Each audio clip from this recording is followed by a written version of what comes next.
ফুটবলের ময়দানে নয়, এবার যুদ্ধটা আদালতে।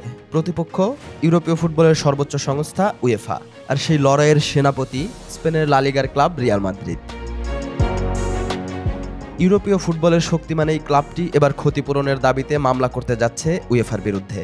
দাবিকৃত অঙ্ক শুনলে চোখ কপালে উঠবে আপনারও। প্রায় 450 কোটি ইউরো, যা বাংলাদেশি মুদ্রায় দাঁড়ায় 63,000 কোটি টাকারও বেশি। এই মামলার সূত্রপাত ইউরোপীয় সুপার লিগ ঘিরে। 2021 সালে এক অভূতপূর্ব উদ্যোগে রিয়াল মাদ্রিদ, বার্সেলোনা, ইউভেন্টাস সহ ইউরোপের 12টি বড় ক্লাব মিলে তৈরি করেছিল নতুন প্রতিযোগিতা, নাম সুপার লিগ। লক্ষ্য ছিল প্রচলিত উয়েফা চ্যাম্পিয়ন্স লিগের বিকল্প তৈরি করা, কিন্তু পরিকল্পনার 48 ঘন্টার মধ্যেই সেটি ভেস্তে যায়। ভয়, প্রতিবাদ, বিতর্ক সব মিলিয়ে ক্লাবগুলো একে একে সরে যায়, তবে রিয়াল মাদ্রিদ থেকে যায় নিজের অবস্থানে অটল। তাদের দাবি ছিল স্পষ্ট, উয়েফা ও ফিফা প্রতিযোগিতার একচ্ছত্র নিয়ন্ত্রণের অপব্যবহার করছে। এই নিয়ন্ত্রণ ভাঙতেই ছিল সুপার লিগের জন্ম।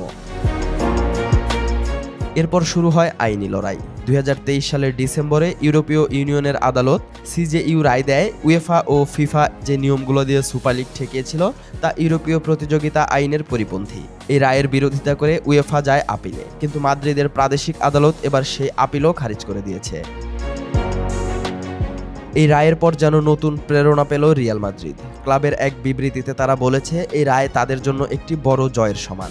এখন তারা উয়েফার কারণে হওয়া ক্ষতির ক্ষতিপূরণ দাবি করার পূর্ণ অধিকার পেয়েছে। স্প্যানিশ দৈনিক এসে জানিয়েছে, রিয়াল ও সুপার লিগের আয়োজক সংস্থা A22 স্পোর্টস ম্যানেজমেন্ট ইতোমধ্যেই মামলা প্রস্তুত করছে। দাবিকৃত ক্ষতিপূরণের পরিমাণ আনুমানিক 450 মিলিয়ন ইউরো, যার মধ্যে আছে আর্থিক ক্ষতি, সম্ভাব্য আয় হারানো এবং ভাবমূর্তির ক্ষতিও। অন্যদিকে উয়েফা নিজেদের অবস্থানে অনড়। তাদের দাবি, আদালতের এই রায় কোনোভাবেই 2021 সালের সুপার লিগ প্রকল্পকে বৈধতা দেয় না, বরং তারা বলেছে বর্তমানে অনুমোদন ব্যবস্থা এখনও কার্যকর এবং বৈধ। লা লিগাও জানিয়েছে, তারা আদালতের সিদ্ধান্তকে সম্মান জানালেও এর তাৎপর্যকে খুব একটা বড় করে দেখছে না। তবু প্রশ্ন থেকে যাচ্ছে, এই আইনি যুদ্ধের শেষ কোথায়? রিয়াল মাদ্রিদ কি ফুটবলের ক্ষমতার কেন্দ্রে নতুন ভূমিকায় উঠবে, নাকি উয়েফা আবারও ধরে রাখবে তাদের আধিপত্য? ইউরোপীয় ফুটবলের ইতিহাসে এই লড়াই হয়তো বদলে দেবে ভবিষ্যতের ফুটবল মানচিত্র। মাঠের বাইরের এই যুদ্ধেই হয়তো নির্ধারিত হবে ভবিষ্যতের ফুটবল কার হাতে গড়াবে।